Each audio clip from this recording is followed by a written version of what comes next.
السلام علیکم ورحمۃ اللہ وبرکاتہ۔ اللہم صلی وسلم علی نبینا محمد۔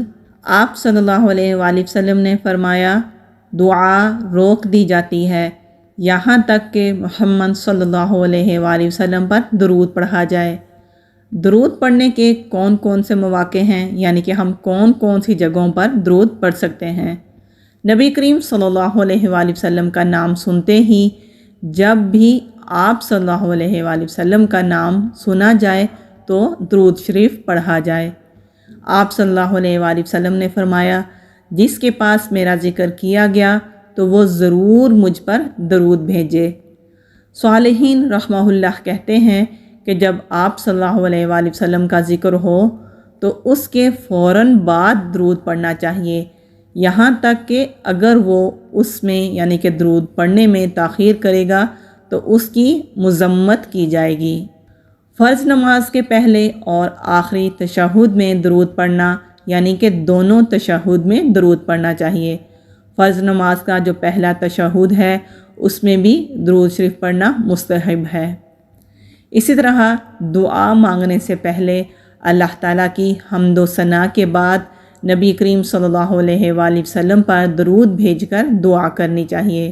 رسول اللہ صلی اللہ علیہ وآلہ وسلم نے فرمایا، جو لوگ کسی مجلس میں بیٹھتے ہیں اور اس میں نہ اللہ کا ذکر کرتے ہیں اور نہ نبی کریم صلی اللہ علیہ وآلہ وسلم پر درود بھیجتے ہیں تو یہ مجلس ان کے لیے قیامت کے دن باعث حسرت ہوگی، اگرچہ وہ اپنے اجر و ثواب کی بنا پر جنت میں داخل ہو جائیں گے۔